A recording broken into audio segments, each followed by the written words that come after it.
자자자자자. 여기 질문이 있었나? 저희 각지 방금 올려주신 거 있고. 지금 매기고 질문 올려도 된다. 네, 기본 나가 뛰어왔어요. 아, 매기고 너 뛰어왔어. 네, 틀린 건 어떻게 지금 고쳐요? 아니 지금 안 고쳐도 돼. 나중에 고치든지 아니면 집에 가서 고치든. 오늘 집합 안 끝나거든. 다 고쳤는데. 아, 다 고쳤나? 우리 집합 아직 한참 남았잖아요. 저희 명제하고 있는 거. 지명제하고 있는 거. 집합 답지는 솔직하게 얘기해서 내가 예전에 올려준 거야. 2주 전에.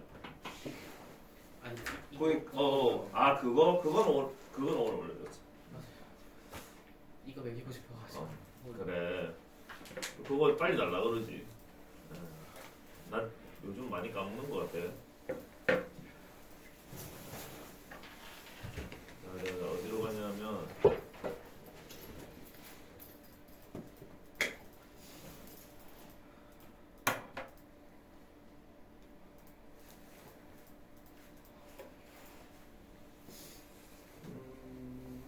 매기는 건 매기는 것이고 우리가 명제를 했었다 그죠? 네.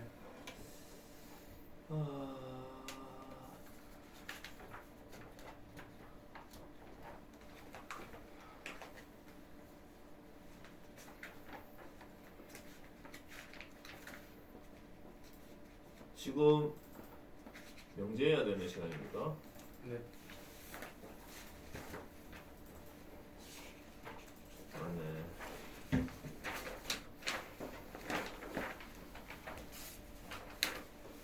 여기 질문있는 사람. 내가 구조까지 다 외우랬어요? 예. 예. 많기도 많네.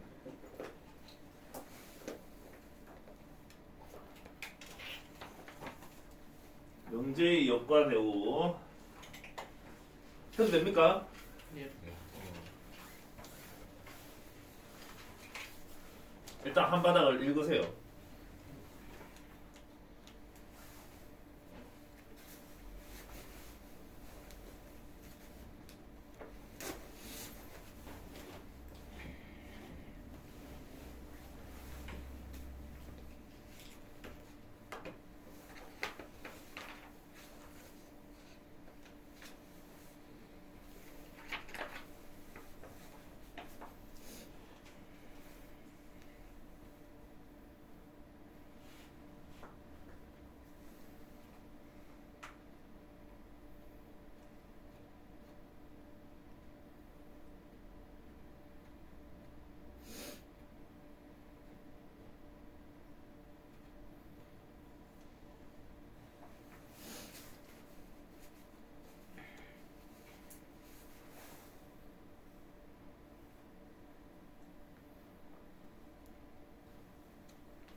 꼼꼼하게 읽어보세요.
읽기는 읽었습니까? 용어가 좀 있는데 오늘 개념은 두 바닥을 할 거고요.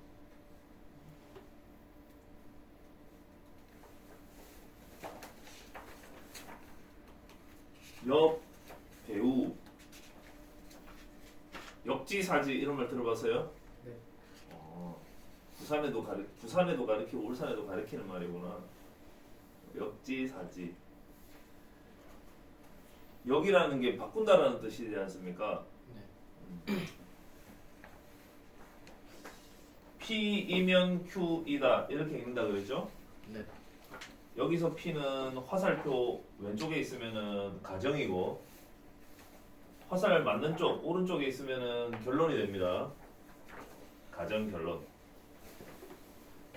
그런데 가정과 결론의 자리를 바꿔 그렇게 해서 만들면은 이것도 새로운 명제가 되거든.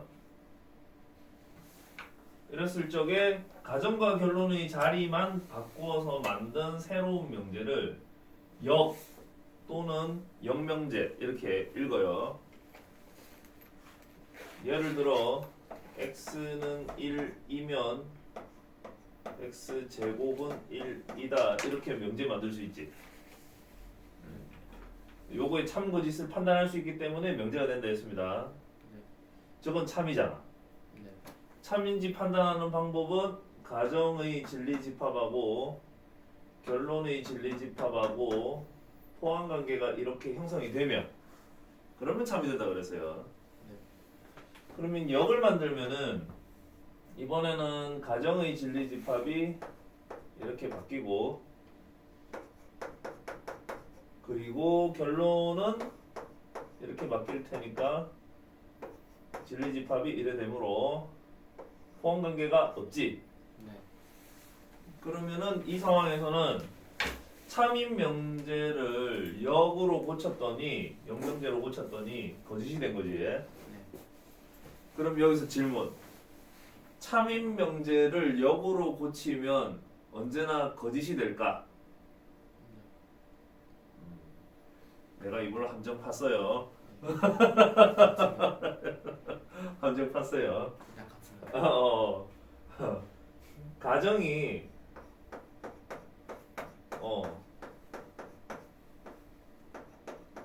이래 돼 있고 결론이 이래 돼 있으면 가정의 진리집합하고 결론의 진리집합이 같겠지. 네. 학교도 똑같나? 그러면 역으로 고쳤을 때 어떻게 되겠어요? 그렇죠. 이것도 참이겠지. 네. 그럼 여기서 이해해야 돼.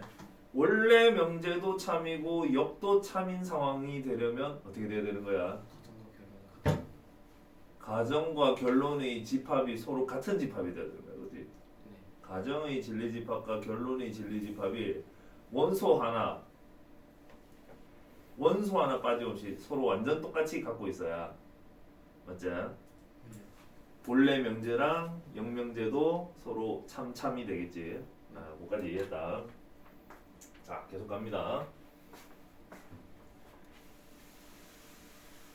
명제를 고치는 방법 중에 이게 본래의 명제인데 본래의 명제를 본래의 명제 아니면 원래의 명제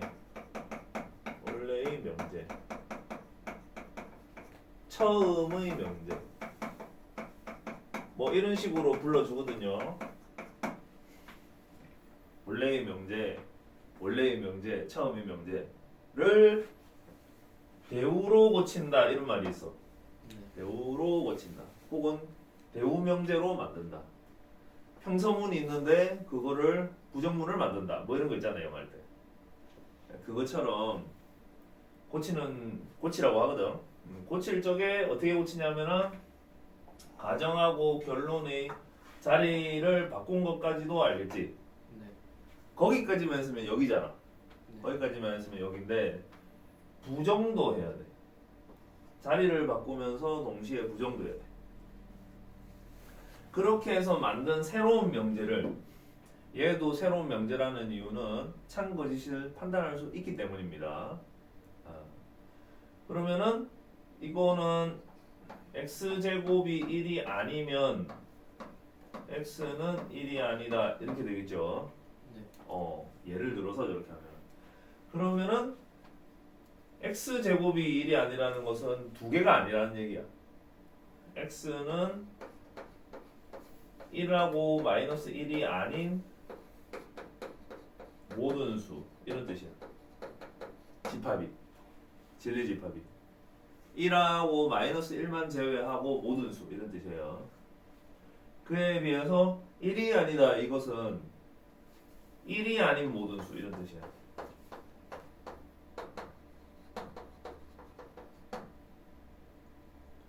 그러면 포함 관계가 있겠어 없겠어? 이렇게. 있겠어 없겠어? 자 한번 짚어보자. 여기 마이너스 1 없지? 네. 여기 마이너스 1 있잖아. 네. 여기 1 없지? 네. 여기 1 없잖아. 네. 거기까지 포함 관계에 무슨 문제가 있습니까? 없지. 자 여기 3 있지? 네. 여기 3 있잖아. 네. 문제 있습니까? 없어요. 없지. 따라서 포함 관계가 형성이 됐지. 네. 따라서 이것도 참이라는 것을 알 수가 있어. 중요한 건 이거야. 자, 본래의 명제가 P고 명제의 진리집합, 가정의 진리집합이 P고 결론의 진리집합이 Q야. 그러면은 원래 참인 명제였으면 저게 성립했을 거야. P이면 Q이다에서 진리집합 P가 진리집합 Q의 부분집합이었을 거야. 저게 참이었다면. 네. 맞죠? 그런데 역을 만들게 되면 어떻게 만든다 했냐면은 Q 여집합, P 여집합 요런 관계가 된다는 거잖아. 네. 그렇지. 앞에 집합 단원할 때 공부를 조금 하면서 생각을 했으면 이런 거 본 적이 있을 걸. 이게 참이라고 안 하더나. 이게 참이면은 이게 참이라고 안 돼 있더나. 그 말을 못 봤다. 네. 그럼 지금이라도 보면 되지. 자, P가 조그맣게 Q가 큼지막하게 번호 붙여서 이래 돼 있다. 그러면은 P는 1번만, Q는 1번하고 2번이니까 이게 맞지. 네. 그 다음에 P 여집합은 이게 2번하고 3번이고 Q 여집합은 3번이잖아. 네. 그러니까 이게 맞지. 네. 이게 맞으면 이게 언제나 맞아요. 이게 맞으면 이게 언제나 맞아요. 알겠니? 네. 좀 맞을 수밖에 없는 거야. 하나가 맞으면 다른 하나는 자동으로. 그래서 본래의 명제가 참이면 집합으로 표현했을 적에 당연히 대우도 참이 될 수밖에 없는 거야. 대우도 참이 될 수밖에 없는 거야. 또 한편 본래 명제가 거짓이면 그러니까 이게 포함 관계가 없으면 대우로 고쳤을 때도 얘가 포함 관계가 없을 거야. 그러니까 본래 명제가 거짓이면은 대우 명제도 거짓이 되는 거야. 그러니까 이 둘은 항상 함께 가. 둘 다 참이든지 둘 다 거짓이든지. 이걸 옛날에는 뭐라고 했냐면 진리값이 같다 이랬어. 진리값이 같다.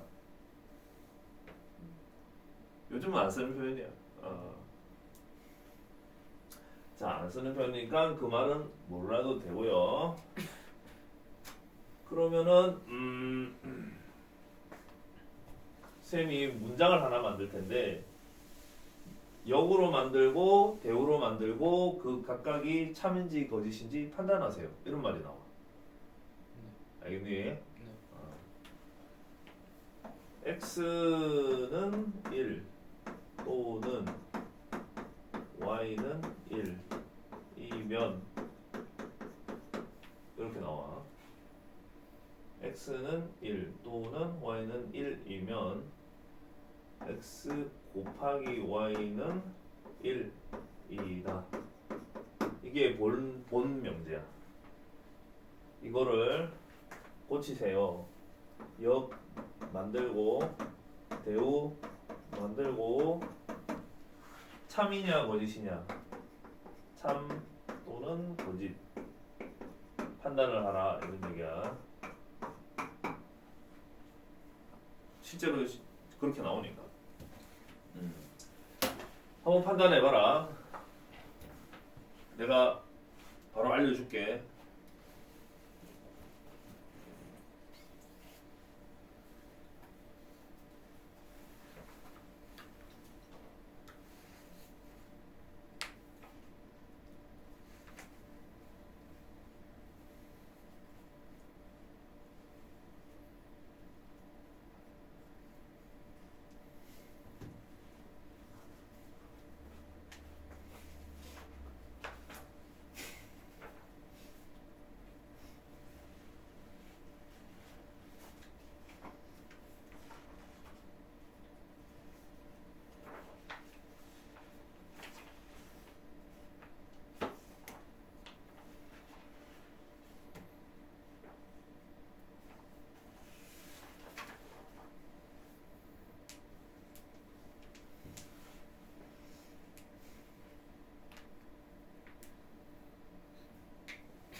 첫 번째, 이 명제가 참일까요, 거짓일까요? 응? 참일까요, 거짓일까요? 거짓이지. 네. 거짓. 그 다음에 역을 고치면 X x 곱하기 y가 1이면 x는 1 또는 y는 1이다. 참일까 거짓일까?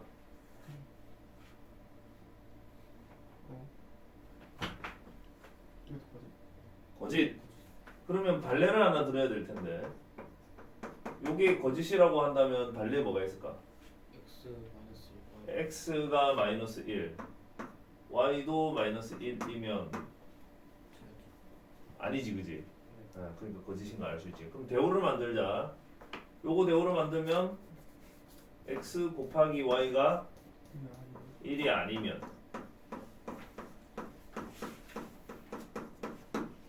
그러면 이거 부정 어떡하지? X가 1이 아니고 Y도 1이 아니고 그렇지. 세 군데를 다 부정해야 된다 그랬어요. 요것도 부정, 요것도 부정, 요것도 부정. 세 군데를 다 부정해야 돼. 왜냐하면 제가 원래 식이 뭐냐면 이거거든. 근데 이거를 부정하면 여기 이렇게 끄일 거 아니야. 네. 그러면 x도 1이 아니어야 하고 y도 1이 아니어야 하겠지. 네. 그렇기 때문에 x는 1이 아니다 2고 y는 1이 아니다 2다 이래야 된다고. 이거 참일까 거짓일까? 거짓입니다. 생각할 필요도 없습니다. 왜냐하면 아, 네. 저 이거하고 이거는 항상 같이 간다 그랬잖아. 그랬지. 항상 같이 가거든. 그래서 참이냐 거짓이냐 판단하는 거를 우리가 연습을 좀 했고요.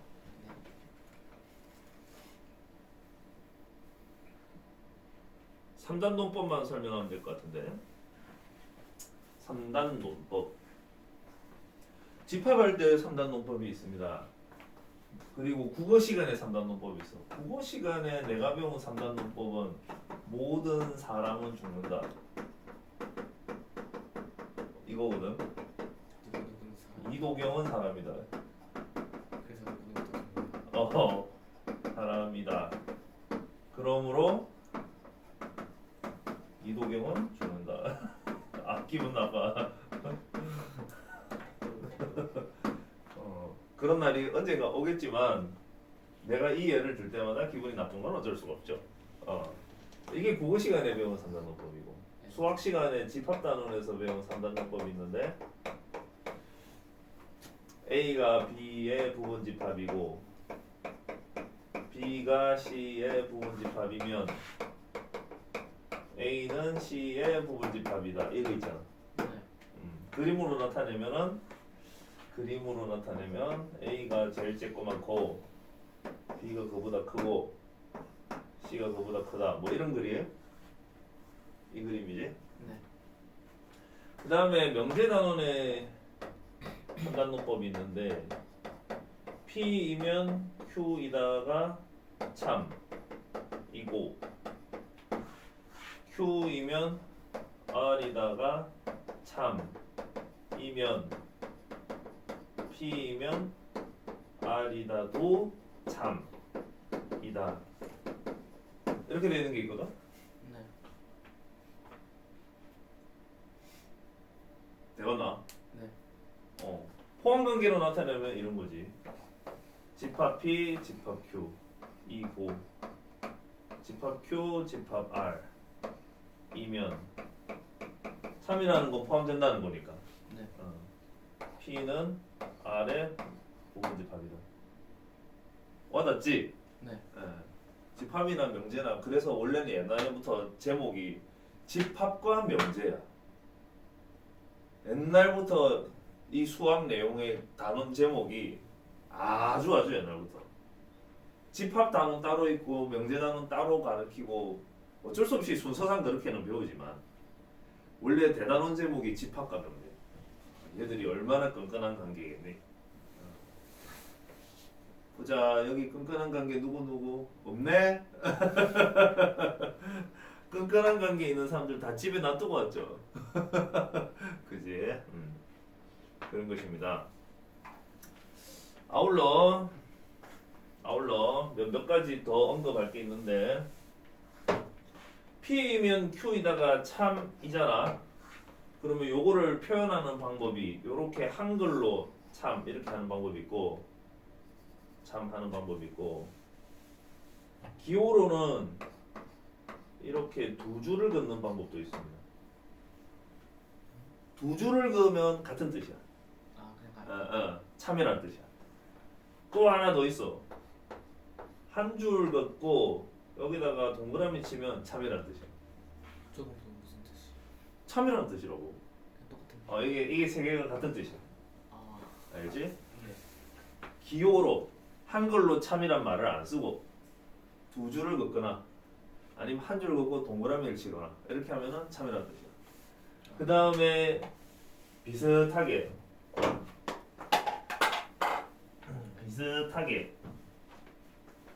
P면 Q이다가 거짓인 경우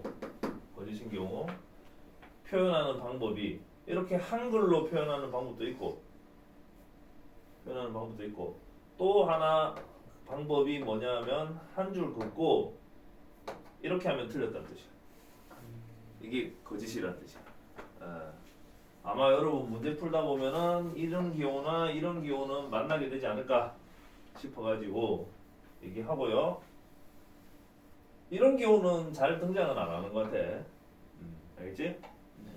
그 다음에 3단 논법 요거를 가지고 현실적으로 문제가 어떤 식으로 나오냐면은 저런 식으로 한글로 문제 나오는 거는 국어라고 생각하고 알아서 하시고 이렇게 한글로 나오고 이렇게 하는 거는 뭐고 P가 참말을 했으면 Q도 참말을 했다. 뭐 Q가 범인이면 R도 범인이다. 뭐 이런 식으로 나오나 있잖아. 왜 그런 문제 퀴즈 같은 거. 그게 초반에 한 번 나오거든. 그런데 나는 신경 쓰지 않겠습니다. 알아서 하세요. 네. 나도 그런 거 되게 할 필요 없다고 생각하는 사람이라서 국어 시간에 하지 왜 수학 시간에 하는지. 그런데 다만 이런 문제는 나와. P이면 Q이다가 참이고 그리고 Q이면 not R이다도 참이다. Q이면 not R이다도 참이다. 이렇게 나와 있어. 그러면은 3단 논법에 따르면은 P이면 Q이다도 참이고 Q이면 not R이다도 참이면 요렇게 표현하면 되잖아. 네. 그죠? 네. 그 다음에 오늘 우리가 배우기를 이게 참이면은 이것도 참이라고 배우지 않았어요? 네. 오늘 배웠는지 지난 시간에 배웠는지 알아서 배워야 된다. 다시 말해서 이게 참이면 이것도 참이다 이 소리지? 네. 맞지? 네. 그러니까 봐봐. 얘가 참이면 거꾸로 가면은 이것도 참이겠지. 네. 그래가지고 다음 보기에서 반드시 옳다고 할 수는 없는 것은 이런 식으로 나온단 말이야. 반드시 옳다고 할 수는 없는 것은. 그래서 첫 번째 뭐 이런 게 나와. 이렇게 나온다고. 또 하나 더 이런 게 나온다고. 이런 게 나오고 이런 것도 나온다고. 보기 내가 5개씩 만들면은 시간만 썼겠지. 자, 요 세 가지에서 요거는 표현을 보면 여기 있잖아. 네. 그러니까 이건 참이야. 그리고 요거는 표현을 보면 중간에 화살 방향이 반대로 됐지. 네. 그러면 무조건 참인지 거짓인지 모른다는 거죠. 네, 요게 답이에요. 모른다는 거예요. 그래서 요걸 답으로 해야 돼. 그 다음에 이거는 여기 있고 여기 있으니까 화살 방향이 쭉 가면 괜찮은 거지. 네. 이해되셨나요? 네. 하는 방법 알겠어요? 네. 그러면은 예제 문제 내가 하나 들어줄게. 맞추고 못 맞추고는 너네 문제지 내 문제가 아니다.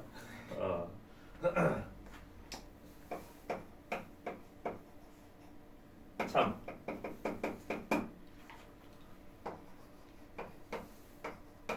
참.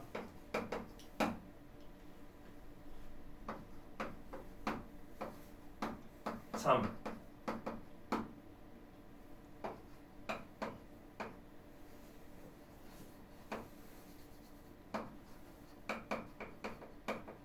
참 이래 돼 있어.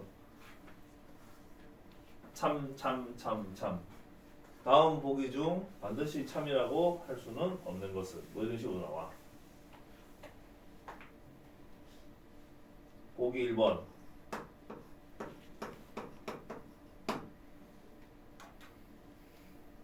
보기 2번.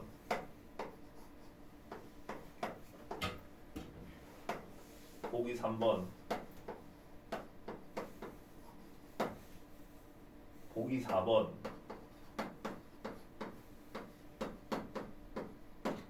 보기 5번. 자, 여기서 누가 참여해야 될까요?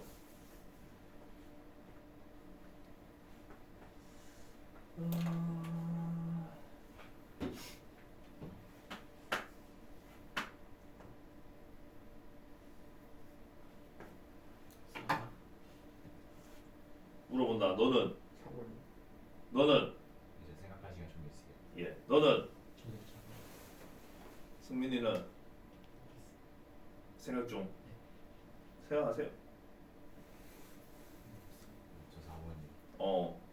빨리 틀리는 것보다 좀 이따가 맞추는 게 나아요.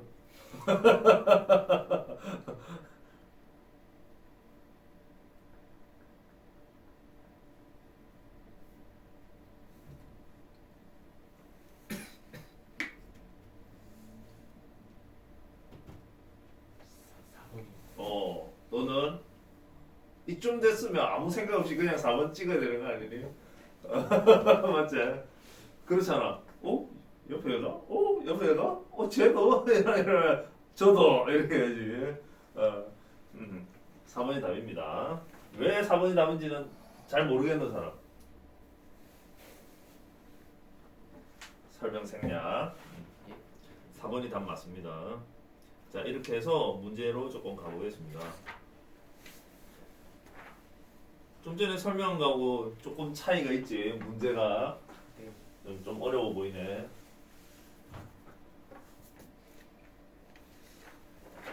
우선은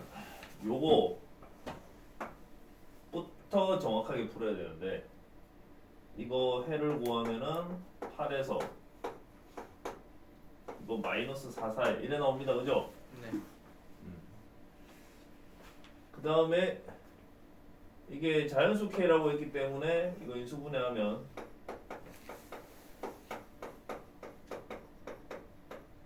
이렇게 되는데 그래서 해가 뭐냐 하면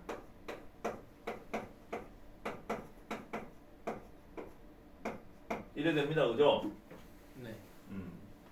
이제 문장을 봐야 돼. P이면 Q이다가 참이라는 것인지 P이면 Q이다에 여기 참이라는 것인지 이거 문장을 잘 봐야 돼. 여기 참이라고 돼 있는 거죠. 네. 그러면 다시 쓰면 Q이면 P이다가 이게 참이라는 뜻이니까 포함 관계가 Q가 작고 P가 크다 이렇게 생각을 해야지. 그리고 수위선을 긋고 여기가 0인데 정확하게 오른쪽으로 2K만큼 정확하게 왼쪽으로 2K만큼 여기에 색칠을 해서 이렇게 되어 있는 것이 Q거든요. 이게 Q야. 맞지? 그리고 P는 마이너스 4에서부터 여기 8까지야. 이 사이에 쏙 들어가야 말이 맞는 거지. 네. 그러면은 상황을 보면 마이너스 4하고 마이너스 2K 사이에 대소관계를 따져보면 이래 되고요. 네. 그것만 되어서는 안 되고 이쪽도 따져봐야 되는 거거든. 네. 그래서 2K하고 8하고 사이에 대소관계도 이렇게 돼야 돼. 네. 그러면은 이쪽에서는 얻을 수 있는 게 K가 2보다 작거나 같다고, 여기는 K가 4보다 작거나 같다니까 공통범위 이 고잖아. 네. 이 고니까 결론은 K가 K가 누구보다 작다?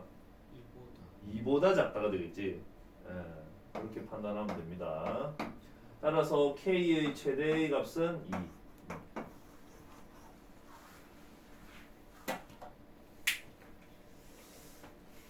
35번 이런 게 시간도 많이 잡아먹는데 역도 참이고 대우도 참인 것을 찾아라 이렇게 돼 있어. 이 시간 많이 잡아먹습니다. 우선 나 같으면 역도 참이고 대우도 참이려면 내가 아까 해준 말이 있는데 대우가 참이라면 원래 명제가 참이라는 뜻이지. 근데 원래 명제가 참인데 대우도 참이면은 뭘 해야 된다 그랬어? 둘 다 같아요. 가정과 결론이 같아야 된다 그랬지. 포함관계가. 이 중에서 가정과 결론이 포함관계가 같은 게 누구 있을까요? 2번. 몇 번인 것 같습니까? 고르세요. 2번. 2번밖에 없어. 딴 거는 다 달라. 네.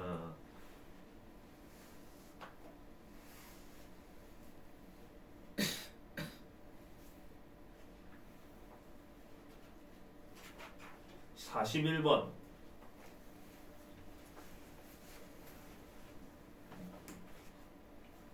참일 때 상수 K의 값을 구하시오. 뭐가 아니면 뭐가 아니다 이렇게 되어 있잖아. 이거 판단이 좀 어렵거든. 뭐가 아니면 뭐가 아니다. 그럴 때 좋은 방법이 뭐냐면 얘가 참이라면 이것의 대우도 참이다 이런 얘기지. 그러면 대우를 만들어 보자. 자, 결론을 부정해서 가정으로, 가정을 부정해서 결론으로 되겠습니까? 그리하면 x 더하기 4는 0이면 x제곱 더하기 x 더하기 4도 0이다. 이렇게 되겠지? 그리고 참이 된대요. 여기 진리집합은 하나밖에 없어요. 근데 여기 진리집합에 뭐가 들었는지는 내가 모르겠지만 이게 참이 되려면 포함관계가 형성이 되긴 돼야 되는 거 아닙니까? 그치? 네. 그 말은 이 안에 마이너스 4가 있다 소리지. 네. 마이너스 4가 있다는 얘기는 마이너스 4가 이 방정식의 해란 뜻이 됩니다. 그래서 마이너스 4를 대입을 해요. 짠. 거기까지만 하면 K의 값을 구할 수가 있음을 알 수가 있죠. 그렇게 보면 되는 거다. 뭐가 아니면 뭐가 아니다 이런 식으로 되어 있는 문장은 대우를 만들어서 생각을 하자.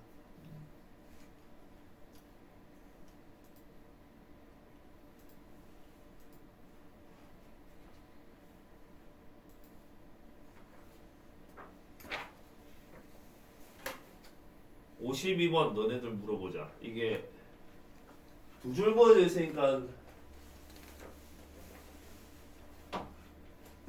여기 두 줄 안 긋고 그냥 한 줄로 그었으면 더 좋았을 것 같긴 해. 여기 참이라는 한글도 줬잖아. 아니면은 두 줄을 줬으면은 여기서 요까지는 뺐으면 좋았을 것 같기도 해. 요까지 다 뺐으면 좋았을 것 같아. 이거일 때 이렇게. 그럼 참이라는 뜻이잖아. 자, 이 중에서 맞는 거 고르기인데 이거를 대우를 만들면 P이면 R이다 이래 되거든요. Q이면 R이다. 그리고 3단 논법으로 묶으면 PQR 순서대로 포함관계가 형성이 됩니다. 이제 보기에서 찾는 거야. 이거 딱 고르면 되겠지, 그지? 네.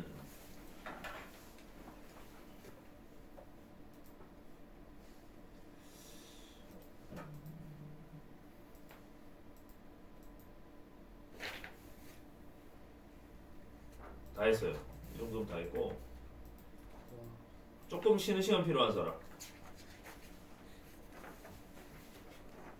없다면 충분 조건과 필요 조건 어디서 많이 들어봤지? 네. 일상 속에서도 들리는 말이거든. 그 말의 의미를 정확하게 모를 수 있어요, 우리가. 그 말의 의미가 무엇인지 오늘 여기서 밝혀집니다. 와. 한번 읽어보세요.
여기 꽤 헷갈릴 텐데.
공통수학 2 끝나면 바로 센을 하는 게 좋을 것 같긴 해. 쌤 센을 하는 게 좋을 것 같아. 센 수준을 하는 게 좋을 것 같다는 거지. B 스텝이 아니고 C 스텝을 가미한. 왜냐하면 성취랑 이게 흐름이 아주 좋거든. 보통은 센 C 스텝 빼고 B 스텝까지만 한번 하고 C 스텝 포함해서 하기도 하는데 뭐 이런 분위기면은 바로 C 스텝 포함해서 할 수도 있을 것 같아요. 그 수준을 포함한 교재로 그렇게 하다가 시험 기간이 되면은 공통수학 2는 진도가 멈춰요. 하는 방식이 앞에 해도 작년에도 다 그렇게 했거든.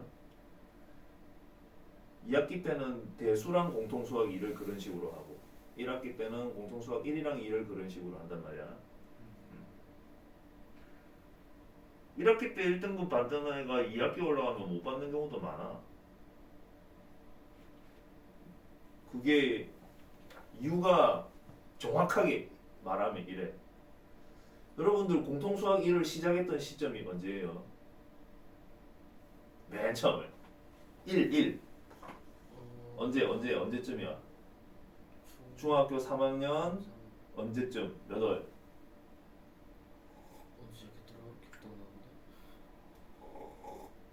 기억나는 사람도 없나? 중3 한 여름방학 전 그때부터다. 한 5월 6월 그치 그때쯤이라고 해. 5월이라고 치자. 중3. 근데 공통수학 1 시험을 언제 치냐면 고1 4월에 치거든. 그치. 그럼 여기서 여기까지 기간을 계산을 해보면 11개월 약 1년이잖아. 약 1년이거든. 그러니까 1년 동안 공통수학 1을 보고 시험을 치는데 물론 중3 기간 동안에 중간 기말 중간 기말 부산에는 보통 중3 때 중간 기말 중간까지 보고 없거든. 3학년 2학기 때 시험이었거든. 중간 딱 한 번만 쳐. 근데 여기는 중간 기말 4번 다 치더라고. 교육의 도시인 것 같아. 그게 다르더라고요. 그런데 여기서 쭉 공부해서 여기 시험 칠 때까지 책을 몇 번 보느냐? 여러분 중3 때 공통수학 1을 11월까지 한 번 봤지? 네, 딱 한 번.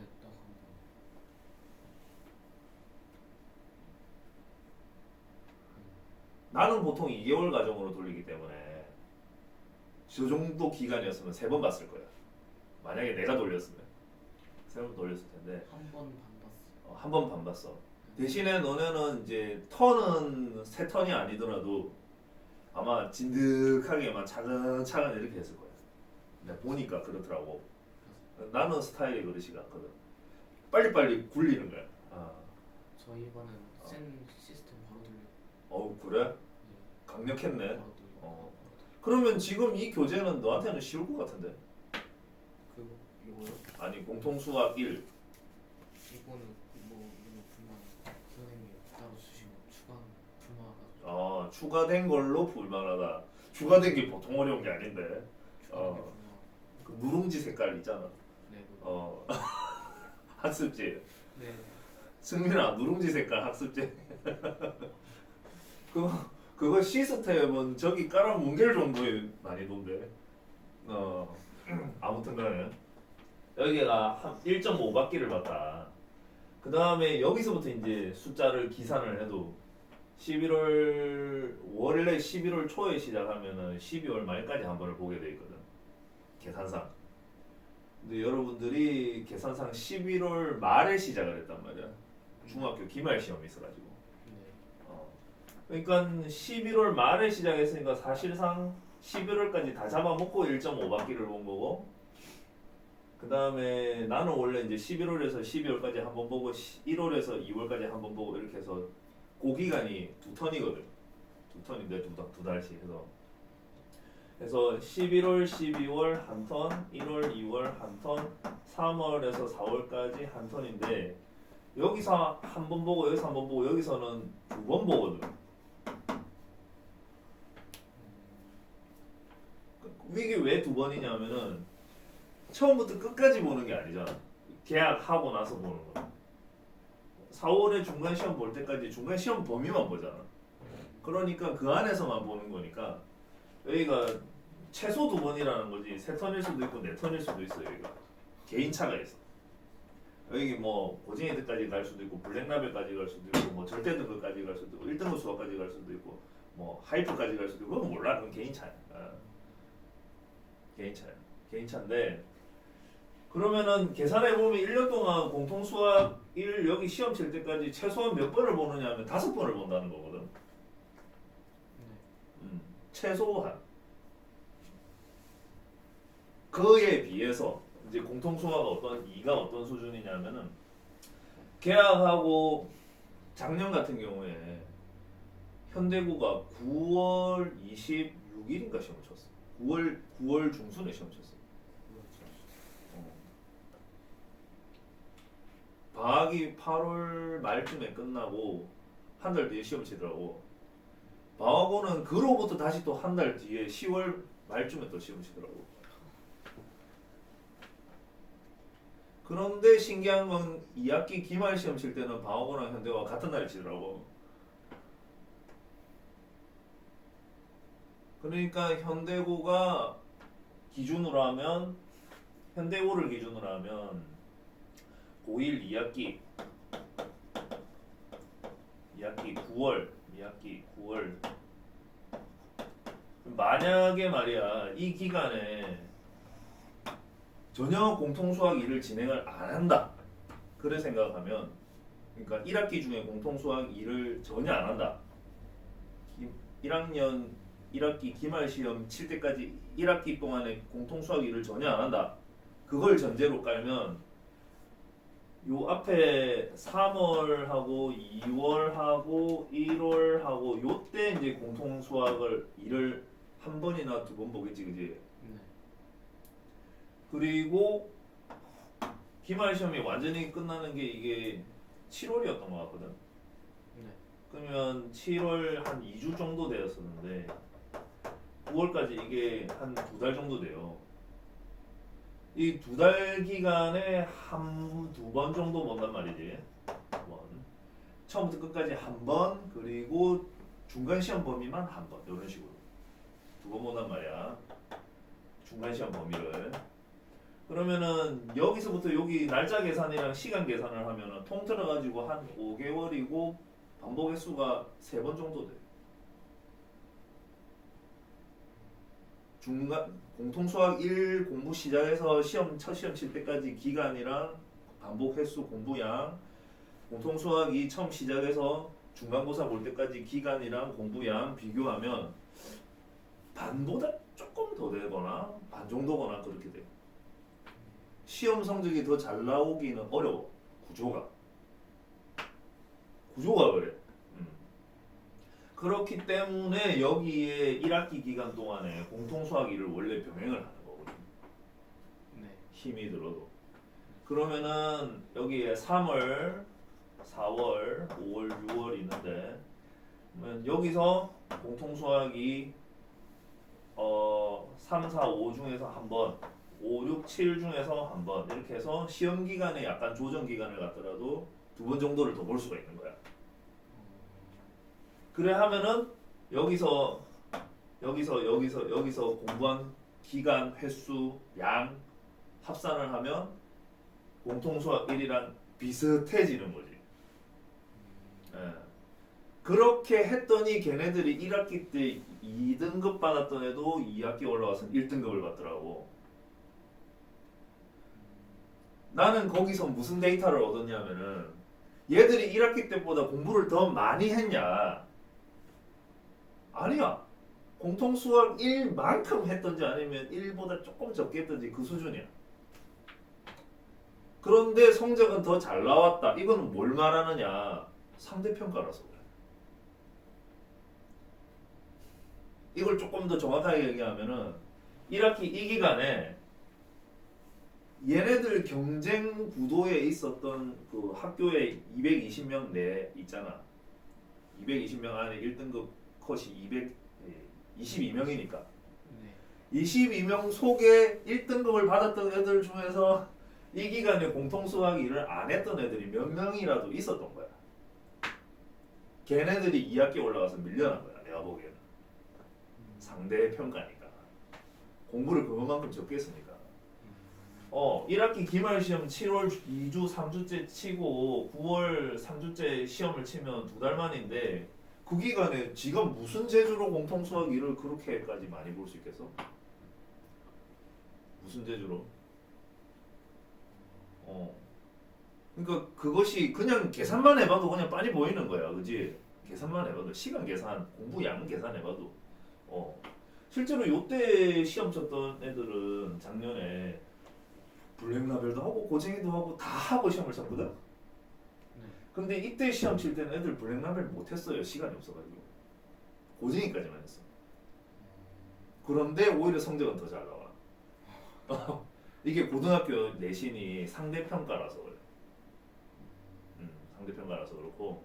그리고 중요한 점이 뭐냐면 요때쯤부터 해서 이 인근 학교가 고쟁이 책을 부교재로 삼진 않았는데 뭔가 거기 많이 갖다 쓴 것 같다라는 것이 오히려 조금 적중했다라는 거지.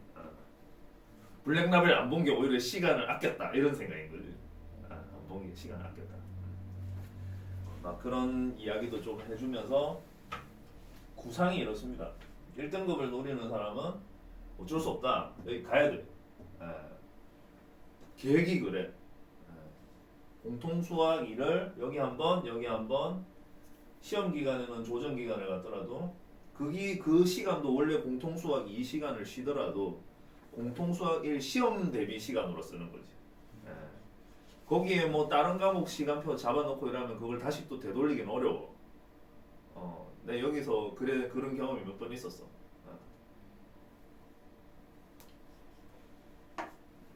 그리고 공통수학 1 너네들 이제 4월에 가가지고 첫 시험 3월에 모의고사 한번 치고 4월에 이제 내신 중간고사를 칠 텐데 3월 모의고사를 신경 쓰고 있는 사람들도 있을 텐데 그 신경을 안 써야지 정상이다. 알겠지? 넌 뭐 특별히 준비하고 있나? 전 이번에 한국사 따로 하고 있어. 검정고시. 그거 소리가 아니었는데 3월 모의고사 사람은 따로 좀. 하지 마세요. 시간 낭비예요. 네. 근데 다만 어느 영역 어느 파트의 문제는 끝까지 열심히 풀어라고 말하고 싶은데 그게 뭐냐면 3학년 1학기 과정 있잖아. 네. 인수분해하고 뭐 제곱금 말고 인수분해하고 2차 방정식하고 2차 함수 있잖아. 네. 그건 공통수학 1하고 완전 내용이 겹치거든. 네. 겹치는 데다가 이건 좀 있으면 4월에 중간고사 볼 때 다 시험 범위가 겹쳐. 그래서 공수해요. 그러니까 3월에 학교에서 전국 모의고사를 치면 수학 과목에서는 다른 거는 뭐 풀든 말든 맞추든 말든 아무 상관이 없는데 그건 시간 남으면 하고 내 생각에는 그 내가 말했던 인수분해 2차 방정식 2차 함수는 꼭 맞췄으면 좋겠다. 공부한 티가 거기서 나거든. 거기서 나고 그 다음 최고 난도 문항 2차 함수가 29번에 나온단 말이야. 30번은 도형이 나오는데 그건 2학년 과정이야. 2학년 과정이라서 그거는 오히려 할 필요가 없어요. 할 필요 없고 29번 2차 함수는 요거 맞추면 좋겠어. 28번도 2차 함수가 나올 거고 그 두 개는 맞추면 좋겠어. 맞추면 좋겠고 그리고 방어고는 작년에도 그랬지만 모의고사 시험지에서 아예 시험 범위에 집어넣어가지고 시험 문제를 내기 때문에 최고 난도 문항 4개 제끼고 내기 때문에 그거는 미리 알고는 있으면 좋겠어.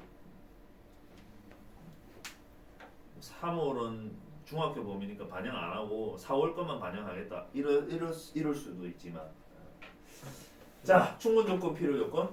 그러면은 이게 합기증 돼가지고 시간 바뀌면 약간 지금 공통수학 1반하고 2 같이 있는 애들 두적 하나가 되는 거예요. 둘 다 해야지. 그럼 어. 4번 넣어야 돼요? 그때 4번 넣는 거예요. 그럴 계획입니다. 근데 거기에 하나가 더 추가돼. 이건 옵션이야. 옵션인데 1모고 1모고 전에 소개했죠. 네, 1모고 9일모고. 그러니까 이건 엄격하게 얘기하면 4월에 치는 전국 단위 모의고사나 6월에 치는 전국 단위 모의고사에서 이걸 공부를 안 하고 시험을 치면 2등급이 나오고 3등급이 나오는데 공부를 해서 시험을 치면 등급이 하나씩 더 잘 나올 수 있거든. 그러면은 이건 좀 자신감을 심어준다고. 내가 나중에 수능해도 되겠구나. 수능해도 되겠구나. 근데 준비 안 하고 시험 치면은 거의 그렇습니다. 등급이 공부 안 했을 때 비해서 한 개씩 정도 낮게 나와. 한 개씩 정도 낮게 나오는데 그러면은 학생이 오판을 할 수가 있어. 내가 경험상 뭘 오판을 하냐면 나는 수능보다는 내신 체질인가 봐 이렇게 오판을 한다고. 내가 그걸 너무 많이 봤기 때문에 그냥 말을 해줍니다. 그러니까 판단이라는 거는 나한테 가장 유리한 입시 전략을 선택을 해가지고 그걸 밀어붙이는 거잖아. 두 번째는 나중에 이제 마지막 순간이 되었을 때도 상황 판단에 따라 내가 준비했던 게 못 미쳤을 경우에도 최적의 결과를 이끌어내기 위해서 3년 뒤 그 주어진 상황, 입시철에 주어진 상황에서 입시 결과를 최적화하기 위해서 내가 어떤 조치를 해야 하느냐에 관한 얘기여야 하잖아. 3년간 열심히 공부한 거는 그거대로 의미가 어디에 쓰임이 있는데 대학에 갈 때 시점에서 대학을 선택하고 지원하고 합격하고 불합격하고 하는 거는 이게 입시 전략이랑 또 연관성이 많거든. 공부만 됐다 많이 해서 최상위권에 있으면은 아무런 걱정을 안 해도 돼. 이런 전형으로는 어떤 저런 전형으로는 어떤 대학에서는 알아서 요구해. 이 학생을 원한다고. 그런데 그것이 아니고 그 다음 단계 여기 성적권에 해당되는 상위권은 상위권인데 극상은 아닌 권이면은 대학들이 좀 자기들 입맛에 맞는 학생을 고르기 위해서 이것저것 까다롭게 군단 말이야. 예를 들면 면접도 봐야 되고, 그치? 자기가 받은 성적만으로는 완벽하지 않으니까 학교가 면접도 요구하고 막 면접 시험도 있을 수 있고 실기가 있을 수도 있고 뭐 다양한 형태로 아니면 수능 최저 성적을 요구할 수도 있고 막 하여튼간에 요구하는 게 까다롭단 말이야. 그걸 충족해줘야 되는데 그 여러분 입장에서는 대학을 간다라는 게 기업에 취업하는 거하고 비슷한데 다른 점은 뭐냐면 기업에 취업을 하면은 내가 거기서 일을 하면서 돈을 받아. 근데 대학에 취업을 하면 대학생 신분을 취득을 하려면 내가 돈을 내면서 다녀야 돼. 이게 큰 차이점인데 어쨌든 대학이 요구 조건에 맞춰줘야지 내가 거기 선발돼서 갈 수가 있으니까. 그러자면은 성적이 최상위권이면은 아무런 걱정을 안 해도 돼. 대학이 그냥 모셔가려고 그런단 말이야. 근데 그게 아니고 그보다 밑이면은 그 성적권에 해당되는 사람은 전국 단위로 하면 수천 명, 수만 명일 수가 있거든. 그러면 그때부터는 대학들이 고른단 말이야, 학생을. 선발 기준이라는 거를 갖다 놓고는 까다롭게 고른다고. 다른 모든 과목이 다 우수한데 수학이 조금 약하다. 그것 때문에 얘를 안 뽑고. 다른 모든 건 괜찮은데 얘가 수능 성적 최저를 못 맞췄다는 이유로 얘를 안 뽑고 이런 짓을 한단 말이야. 그러니까 우리 그걸 당하는 입장에서는 상당히 부담스럽고 부당한 생각도 듭니다. 내가 돈 내고 다니겠다는데, 돈 내고 다니겠다는데 왜 꼭 조그만 거 그거 하나 때문에, 그거만 아니면 나는 그냥 갈 수 있는 건데. 왜 그거 하나 때문에 나를 거절을 하냐 이런 생각이 들죠. 그게 을이라는 겁니다, 여러분. 갑을 할 때 그게 을이라는 거야. 대학에 가는 문제는 좀 그렇더라고요. 그래서 여기 2학기 내신 성적을 만들기 위한 계획이 바로 그거야. 방학 때 공통 수학 2를 하고 끝난다고 생각을 하면 안 돼. 예, 끝나는 게 아니에요. 이건 지나가봐야 알아. 그리고 내신 등급이 2등급까지가 목표인 사람은 사실 저 프로그램대로 굳이 안 해도 됩니다. 왜냐하면 2등급 풀 안에 들어가는 인원이 굉장히 넓거든. 1등급 안에 들어가려면 22등 안에 들어가야 되지만 2등급 안에 들어가려면 거의 100명 안에 들어가면 돼. 그치? 100명까지 정도 하고 80명 정도. 그러면은 내가 공통수학 1을 1학기 때 시험을 쳤는데 한 40등 했다. 그럼 내가 2학기 때 공부했을 적에 뭐 한 60등 하더라도 2등급은 똑같이 받는다는 거지. 그리고 이전 교육과정에서는 1등급하고 2등급도 그냥 1, 2로 가르는 게 아니라 1.2, 1.3, 1.4 소수점 첫째 자리까지 갈랐다고. 대학들이 요구를 했다고. 근데 이제 그걸 못하게 돼 있어. 1은 1이고 2는 2야. 그래서 23등을 해서 2등급이든 아니면 80등을 해서 2등급이든 똑같은 대우를 받습니다. 똑같은 대우를 받아. 그러니까 이게 내가 작년을 겪으면서 느낀 건데 이게 1.1이냐 1.2냐 1.3이냐 이걸 요구를 할 적에는 애들이 치열하게 내신 다툼을 많이 했어. 치열하게. 그러다가 이걸 이제 그냥 1, 그냥 2만 하니까 23등이나 80등이나 똑같다고 하니까 치열한 게 좀 느슨해져. 이렇게 하게 만든 게 원래 그 의도였으니까 그건 바람직하다고 할 수 있습니다. 의도대로 된 거야. 교육 과정을 설계한 사람들이 의도대로 된 거야. 됐는데 실제로 교육 현장에서 학생이랑 공부를 해보면 학생들이 더 공부를 안 하게 만드는 유인을 제공한다라는 거지. 유인을 제공한다는 거지. 그래서 뭐 그 교육에 관해서 특히 뭐 내 의견이나 뭐 이런 가치관이나 이런 걸 물어본다면 내가 뭐 말해줄 수 있는 게 있는데 그게 이제 우리나라에 뭐 사교육을 싫어하는 학부모 단체가 있어. 학부모 단체, 이익 단체 이런 게 있고 또 그거와 별개로 공교육 중심으로 모든 걸 만들어 가고자 꿈을 꾸는 자들이 있어. 꿈을 꾸는 사람들이 있어. 그러니까 그 사람들이랑 저 사람들이랑 서로 이제 이해관계가 맞아떨어지면 그 사람들이 힘을 합쳐가지고 교육계에 압력을 가하고 교육과정 설계를 할 때 그 사람들이 참여를 해서 그 사람들이 발언권을 가져간단 말이야. 그렇게 해서 지난 한 20년 안에 내가 여기에 한 30년 가까이 몸담고 있었으니까 학생 시절까지 돌이키면 상당히 더 길지만 그건 빼고 학생 가르치는 역사만 보면 한 30년 가까이 돼가고 있으니까 그 속에서 이제 지켜보면은 계속 수학은 요구치가 낮아요. 그러니까 과거로 가면 공부해야 되는 과목이나 개념이나 양은 이렇게 많은데 점점 최근으로 오면서 양이 이렇게 푹 줄어서 이렇게 온 거야. 양이 공부해야 되는 양이 그에 비해서 시험 문제의 수준은 과거에는 이 정도였는데 시험 문제의 수준은 이래.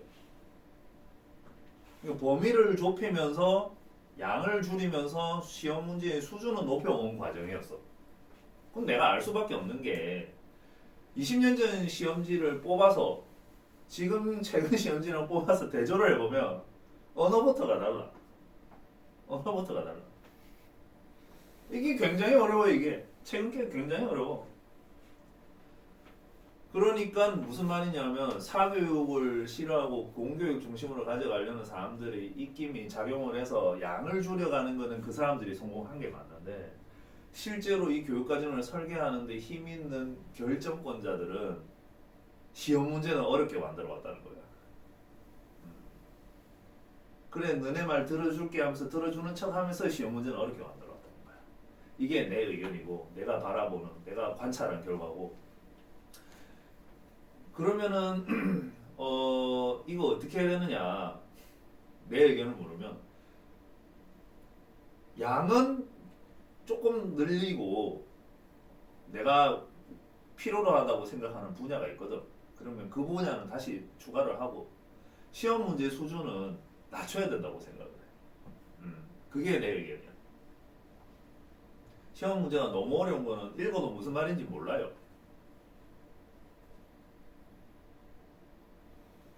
진짜 무슨 상형 문자 이게 무슨 그림이지 이런 수준이니까 그런 거를 풀어야 된다고 생각하면은 사회교육이 어전하겠지, 그지? 예. 의존한다는 말도 어떻게 보면은 좀 안 맞는데 필요를 하니까 찾겠지, 그지? 이게 조금 더 정확한 표현이지. 사교육은 필요하니까 소비자가 스스로 찾는 거죠. 찾는 거지. 의존한다는 말은 옳은 표현은 아닙니다.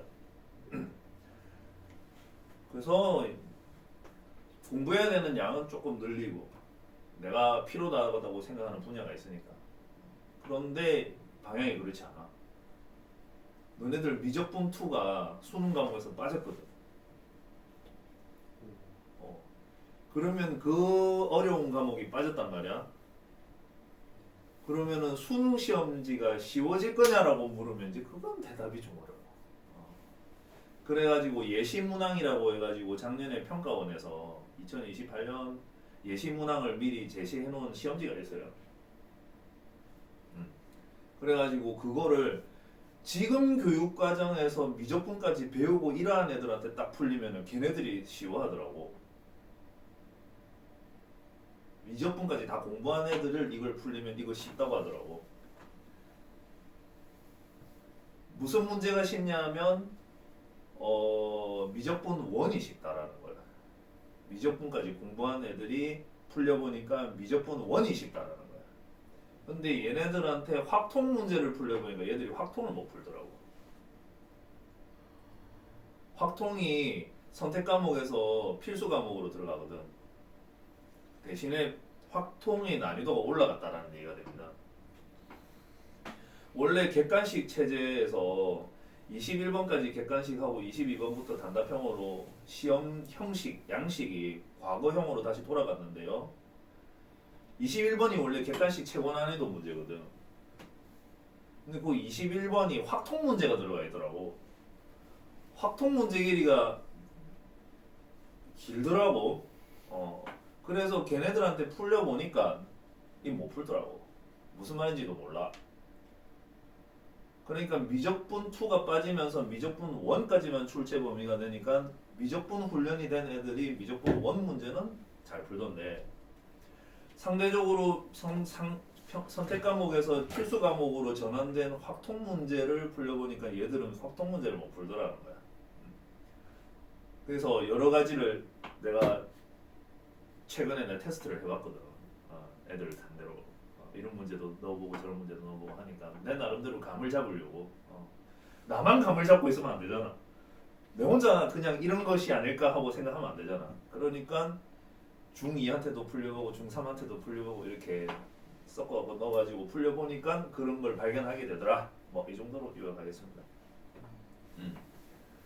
자, 시간이 나래가고 있는데 아마 이 부분은 오늘 설명만 듣고 문제를 못 풀든지 아니면 숙제만 내든지 막 그래 될 거예요. 문제 못 풀게 설명하지 않을 테니까 걱정하지 마시고. 네. 이게 별로 대수로운 얘기가 없어가지고 P이면 Q이다가 참일 때 이때 쓰는 여러 가지 표현들이 있어. P이면 Q이다가 참일 때 이때 쓰는 여러 가지 표현들이 있어. 그 표현을 익히는 거야. 첫 번째, P는 Q이기 위한 충분 조건이다.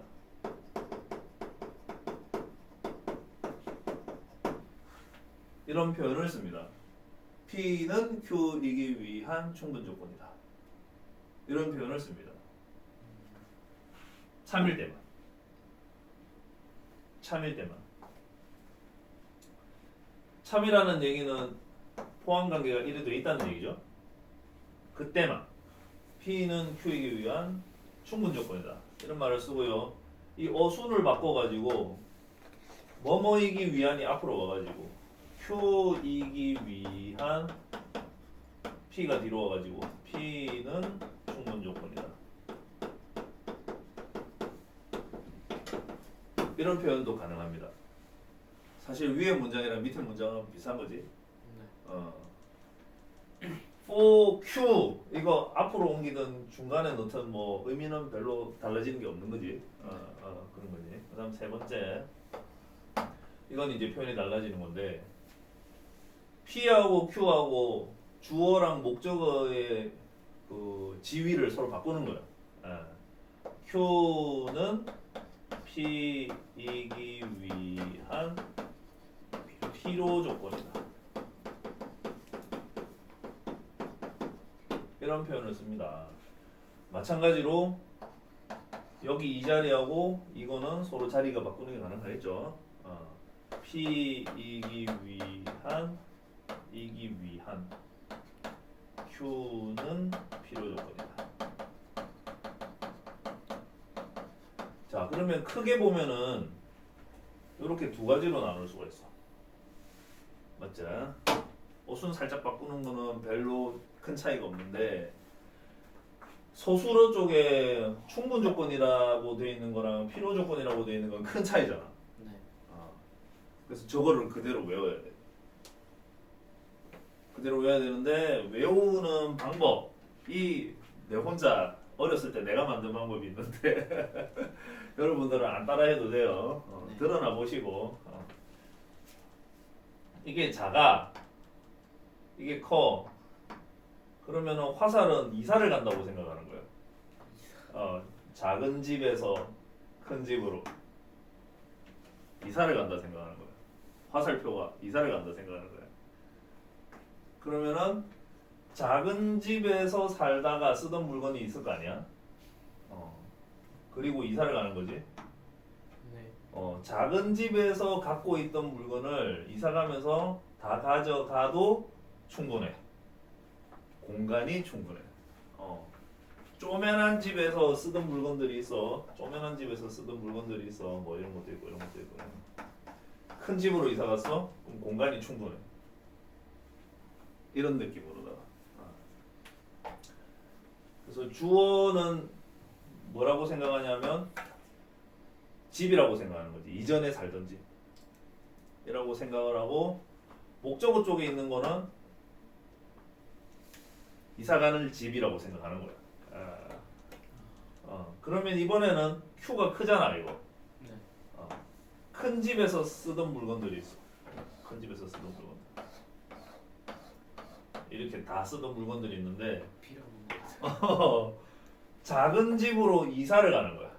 아, 작은 집으로 이사를 가면 여기 쓰던 물건들 다 못 가져가잖아.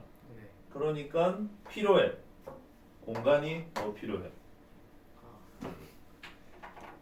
나는 이래 외웠어. 너무 헷갈려가지고. 작은 집에서 큰 집으로 이사 가면 공간이 충분해. 큰 집에서 작은 집으로 이사 가면 공간이 더 필요해. 작은 곳에서 큰 집으로 이사 가려면은 공간이 충분해. 작은 집에서 큰 집으로 가기 위해서는 공간이 충분해. 큰 집에서 작은 집으로 가려면 공간이 필요해. 난 이래 외웠어. 이제 각자 알아서 외우시고. 네. 필요 충분 조건은 둘이 같은 거. 똑같은 크기의 집에서 똑같은 크기의 집으로 이사 가는 거야. 그러면은 가정과 결론이 집합 크기가 똑같을 때 네. P이면 Q이다도 참이지만 Q. Q이면 P이다도 참이거든요. 그러니까 여기서 두 가지 표현이 다 가능하고 여기서 두 가지 표현이 다 가능하겠지. 네. 그런데 이렇게 일일이 네 가지 표현을 다 쓰기가 매우 귀찮은 거야. 그러니까 통틀어 가지고 그냥 필요 충분하다 이렇게 얘기합니다. 필요 충분 조건이다.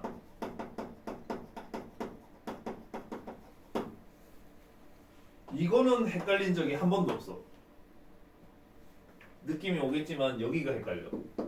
자, 그러면은 구체적인 예시를 보면 x는 1이면 x 제곱은 1이다. 이건 참이잖아요. 네. 그치? 이걸 바탕으로 해서 다음과 같은 문장이 나온다 이거야. 첫 번째, x는 1은 x 제곱은 1이기 위한 충분 조건이다. 이렇게 문장이 나온다고. 네. 그러면은 뭘 따져야 되냐면은 얘가 큰가 작은가, 얘가 큰가 작은가를 따져야 돼. 큰가 작은가, 큰가 작은가. 그래서 따져보면은 얘는 작고 얘는 크지. 그러면은 작은 데서 큰 데로 이사가기 위해서는 공간이 충분하잖아. 네. 그러면 이건 참인 거야. 두 번째, x 제곱은 1은 x는 1이기 위한 필요 조건이다. 여기 빈칸 넣고 여기 빈칸에 알맞은 말을 넣어라 할 수 있어. 여기에 들어갈 말이 충분이냐, 필요냐, 필요 충분이냐, 알맞은 말을 넣어라 할 수가 있어. 알겠지? 네. 그러면은 역시 집합 크기를 봅니다. 요거는 1하고 마이너스 1이니까 2개. 얘는 1 한 개밖에 안 되고. 그럼 포함 관계가 없잖아. 네. 없는데 얘가 오히려 더 크지. 네. 그러면 넓은 데서 좁은 데로 가고 있지. 네. 넓은 데서 좁은 데로 이사를 가야 해. 그러면 공간이 더 필요해. 이렇게 하는 거지. 나는 이를 외웠다고. 지금도 저렇게 하지 않으면 헷갈려요. 지금도 그래. 지금도. 나중에 가봐라. 이게 무슨 소리인지 이제 너네도 똑같이 느낄 텐데. 필요 충분일 때는 화살을 양쪽으로 쓴다. 요거 보이지? 네. 필요 충분 조건일 때는 P이면 Q이라도 참이고 Q이면 P이라도 참이면 이렇게 표현한다. 필요 충분 조건. 그리고 말을 줄여서 필충 조건 이렇게도 씁니다. 필충 조건. 공식적으로 저래 써요. 네. 교과서에서도 쓰는 표현이야. 필충 조건.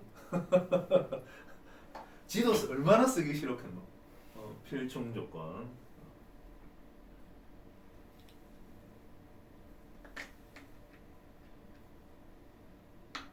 자, 그래서 예제 하나 들어가지고 여러분들이 잘 이해했는지 못했는지 한번 따져볼게요.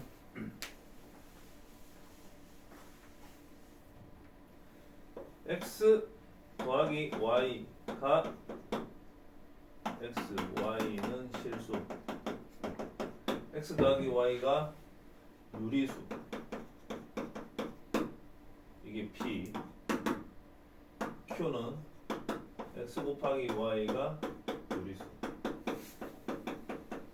이렇게 돼 있어. 아니면 x, y 둘 다 유리수. q는 x 곱하기 y가 유리수. 이렇게 돼 있어. 지문이 참인지 거짓인지 확인하세요. 네. 지문 1번, 보기 1번. P는 Q이기 위한 충분 조건. 참 거짓. 참. 이래 나온다고. 우선 x하고 y가 모두 유리수다라고 돼 있으면 유리수 x와 유리수 y의 순서쌍을 모두 다 원소로 갖는 집합이라고 생각을 해야 돼. 네. 유리수 x, 유리수 y라는 순서쌍을 모두 원소로 갖는 집합이라고 생각해야 돼. 그리고 여기는 x하고 y를 곱셈을 해서 유리수가 되는 경우를 통틀어서 원소로 갖는 집합이라 생각해야 돼.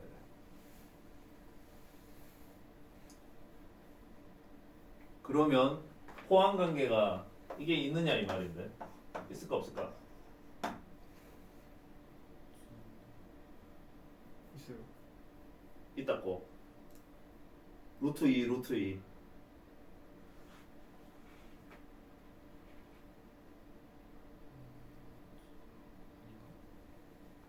루트 2 루트 2 그래도 있는 거 맞아?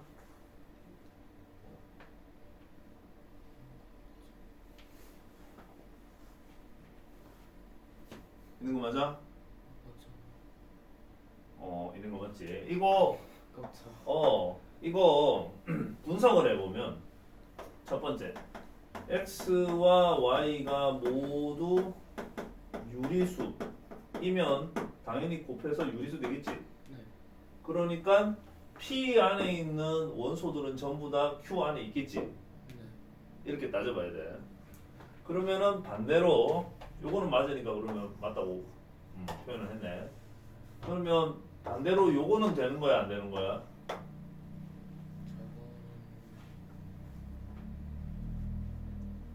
안 되죠. 여기 안에 보면은 루트. x가 0이고 y가 무리수인 경우도 x 곱하기 y는 유리수가 되니까 이 안에는 원소가 있는데 얘는 없지. 네. 그런 게 있단 말이야. 이걸 생각을 해라는 뜻이야. 그러면 집합관계상 요거는 안 되고 요거는 되는 거다, 그지? 네. 그리고 하나만 더.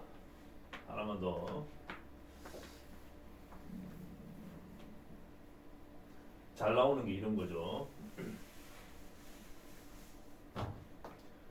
x가 양수, y가 양수. 이게 조건 P.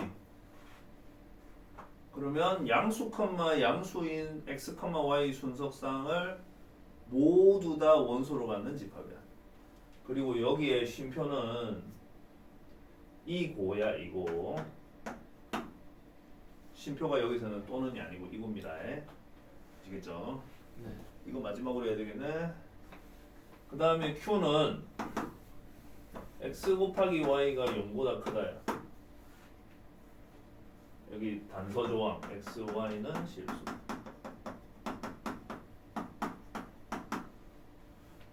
그러면은 어느 것이 집합이 더 큰지 생각을 하고 이제 다음과 같은 보기를 또 골라라는 거지.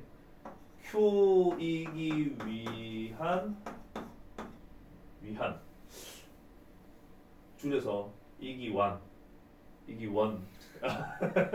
쓰다 보니까 위한 P는 충분 조건. P가 충분 조건이네.